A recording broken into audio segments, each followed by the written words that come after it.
Family, તમારું સ્વાગત છે ફૂડી કિચન પાપામાં। આજે આપણે બનાવીશું હિમાચલી સત્તુ। તેના માટે મેં આ રીતે ઘીમાં ડ્રાયફ્રૂટ બધું લઈ લીધું છે, બદામ, કાજુ, પિસ્તાને એને આપણે ઘીમાં થોડું શેકી કાઢીશું। તે થોડું બ્રાઉન રંગનું થાય ત્યાં સુધી આપણે તેને શેકી લેવાનું છે, ઘીમાં શેકવાનું છે તેને આપણે। જો આ રીતે શેકાઈ ગયું છે, હવે તેને આપણે વાસણમાં કાઢી લઈશું, તેને ઠંડુ થવા દઈશું આપણે। ઠંડુ થયા પછી તેને આપણે મિક્સર જારમાં પીસી લેવાનું છે, તેનો પાવડર બનાવી દેવાનો છે। કડાઈમાં થોડું ઘી લઈ લીધું છે, તેને આપણે જે સત્તુનું પેકેટ જે લાવ્યા ત્યાં એ અંદર નાખીને શેકી લઈશું આપણે તેને। રીતે આપણે ઘીમાં શેકી કેળવાનું છે આપણે। તેની ક્વોન્ટિટી મેં 500 ગ્રામની લીધેલી છે સત્તુની। આ રીતે મિક્સ થાય તેટલું આપણે ઘી લેવાનું છે।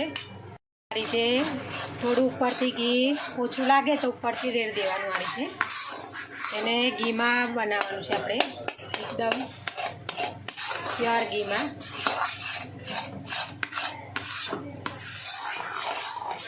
આ રીતે શેકી લેવાનું છે। આ રીતે બ્રાઉન રંગનું થોડું થાય ત્યાં સુધી આપણે તેને શેકી લેવાનું છે। તે શેકાઈને રેડી થઈ ગયું છે, હવે તેને આપણે એક થાળીમાં કાઢી લઈશું। જે કાજુ અને બદામને પિસ્તા આપણે જે રોસ્ટેડ કર્યું હતું ઘીમાં, તેને આપણે ઠંડુ થયા પછી આ રીતે મિક્સર જારમાં પીસી લીધું છે। જુઓ,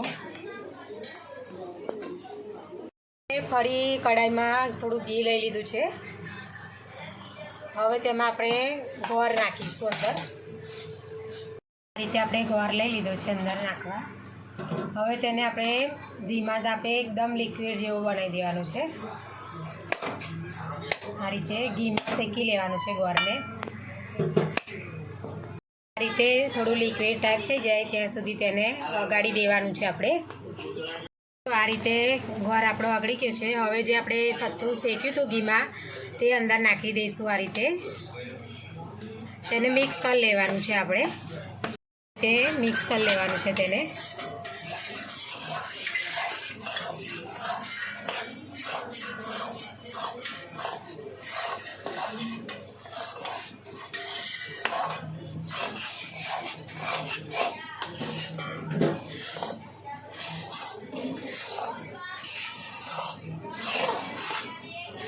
હવે તેને આપણે થોડી વાર માટે શેકી લઈશું।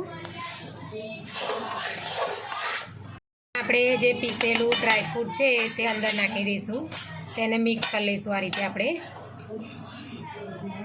જે કાજુ બદામ ને પીસ્યું છે, પિસ્તા ને એવું, તેને આ રીતે મિક્સ કરી લેવાનું છે આપણે અંદર।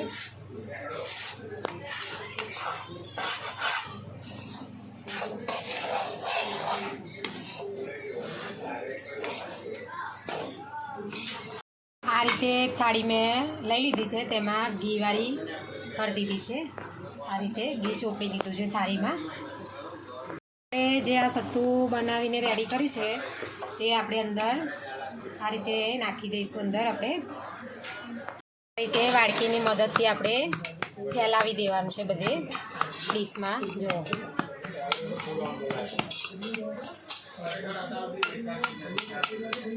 તે કિનારી પર થોડું એ થઈ ગયું હોય તો આ રીતે તબેથાની મદદથી આપણે તેને પ્રેસ કરી દેવાનું, થોડું દબાઈ દેવાનું। આ રીતે આપણે થાળીમાં પાથરી દીધું છે। જો હવે તેને આપણે થોડું ઠંડુ થવા દઈશું। હવે થોડું ઠરી ગયું છે એટલે આપણે તેને આ રીતે ચપ્પાની મદદથી આપણે પીસ પાડી લઈશું તેના। આ રીતે હાડા કાપા પાડી લઈશું આપણે। આ રીતે કાપા પાડી દીધા છે, હવે તેને આપણે ઠરવા દઈશું।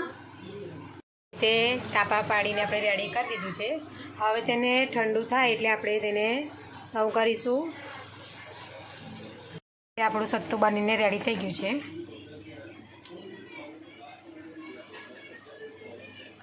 અને સવારે તમારે ચા નાસ્તો જ્યારે કરો ત્યારે ખાવાનું। પૂરો દિવસ તમારા શરીરમાં એનર્જી રહે છે. હિમાચલી આઈટમ છે આ. જો અમારી વિડીયો તમને પસંદ આવી હોય તો લાઈક શેર સબસ્ક્રાઈબ કરવાનું ભૂલતા નહીં. Thanks for watching.